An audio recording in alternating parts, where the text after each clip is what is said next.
wujudkan seluruh masyarakat Indonesia bahwa dia boleh berpolitik. Saya nggak akan masuk ke undang-undang ya, pasal 299 lah, 288, 218, 318, apapun pasal itu saya bukan ahli hukum.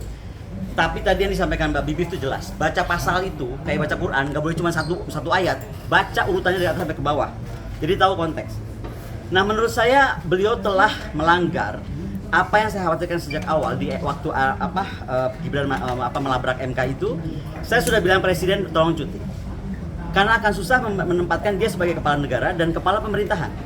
Karena kita ini presidensial, lain kalau kita parlementer. Kalau parlementer itu ada kaisar raja, ada perdana menteri. Makanya kaisar raja itu hanya terima yang non politik, ya kan, yang politiknya dijalankan oleh perdana menteri. Tapi di presidensial, seorang presiden itu memegang dua-duanya, sebagai kepala pemerintahan, sebagai kepala negara. Apa yang menjadi tolak ukurnya dia menjadi presiden yang benar?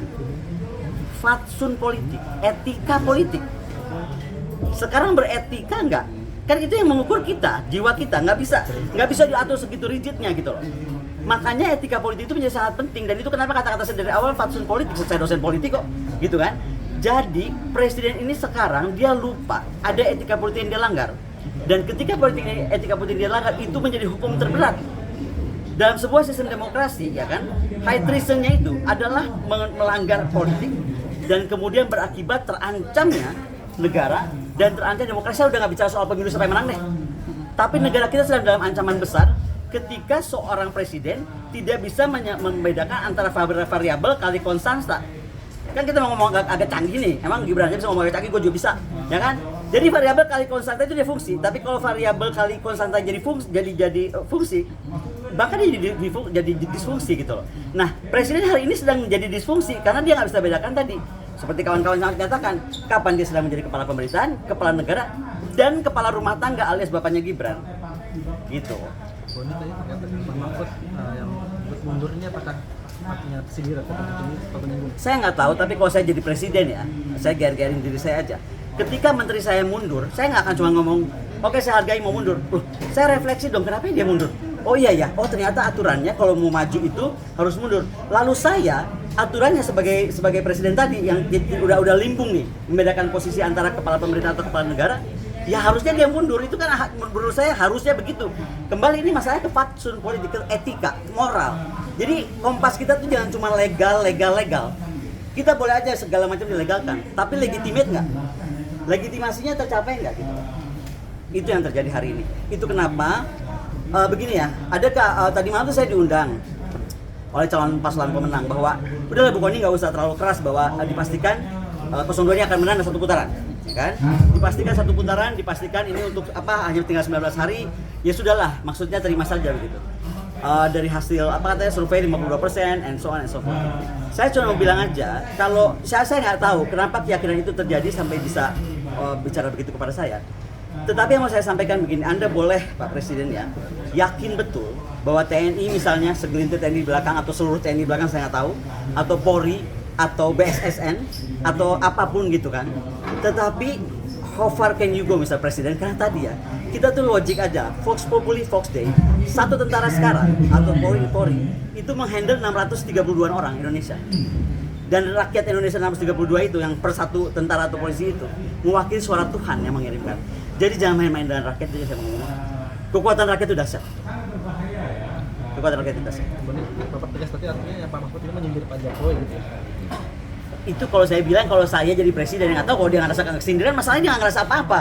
Apa jadi mati rasa sih juga nggak tahu. Itu boleh ditanyakan langsung ke istana aja. Tapi kalau strategi PDIP mungkin itu apakah menguntungkan Pak Ganjar dan Mahfud untuk Tahannya kalau urusan PDIP, saya kan bukan anggota partai PDIP, maka dia ditanyakan kepada sekjen PDIP, mohon maaf. Iya, saya hanya berteman baik dengan Ibu, dengan Pak Sekjen, dan partai, ada beberapa partai yang saya lihat tadinya baik-baik sistem politiknya. Kan ini ya, politik itu kan ditentukan oleh partai juga. Dan saya tuh melihat kalau partai baik itu bagaimana dia mendidik kader-kadernya. Ada beberapa kader baik, ada partai baik yang tidak jadi nggak baik. Karena kemasukan unsur nggak baik mendadak misalnya. Coba bisa perhatikan lah, saya dulu saya sangat pro partai anak muda. Kenapa saya diam? Karena menurut saya kok jadi begini ya? Partai kok jadi begini gitu aja gitu. Jadi jangan partai, aku bukan orang partai. Bapak nih, dengan adanya statement kemarin adanya statement Pak Presiden ini, apakah mempengaruhi suara yang signifikan untuk pasangan tertentu? Tadi kan dinyatakan tadi oleh imparsial dari bagaimana keterlibatan presiden, bagaimana cawe-cawe presiden kepada ASN, bagaimana segala apa ya serangan-serangan lah kita mau sebutnya serangan, dia pasti berpengaruh. Tapi kan masalahnya sekarang, apakah rakyat akan mengizinkan itu? Memang kita seperti nggak kelihatan, tapi ini akar rumput loh. Coba kita lihat komposisi rakyat sama pemerintah, kekuatan rakyat. Nah, Bu Kony sendiri tuh menilai pernyataan presiden itu kemarin jawaban atau penolakan? Gini, saya itu nggak lihat dia bicaranya, karena kalau bicara sudah jelas dia tidak baca undang-undang, itu ketahuan. Karena yang dibilang cuma diargumentasikan kawan-kawan saya di sana hanya pasal 299. Yang saya lihat malah gambarnya. Makanya kan saya ada di sini sekarang. Gambarnya menunjukkan beliau seolah-olah memberikan pesan kepada masyarakat di luar sana. TNI di sebelah belakang saya, lihat itu perwira semua. Di kanan saya Menteri Pertahanan, di kiri saya ada Panglima TNI, ada para kepala staf. Pernah nggak beliau tanya, kepala staf apa rasanya, berkenan nggak dijadikan ke sana? Kan nggak juga. Makanya saya bilang by design lah doorstepnya. Sama halnya seperti gini ya, kita kan rakyat nggak bodoh-bodoh amat. Dimanapun aturan presiden itu ya, mobilnya satu itu pasti ada mobil pendukung 1, 2, 3 pengamanan. Percaya nggak mobilnya mogok kemarin itu dia jalan kaki, itu kan tebar persona banget. Udahlah, udah nggak waktu tebar persona kayak gitu, rakyat kita tuh nggak bego-bego amat.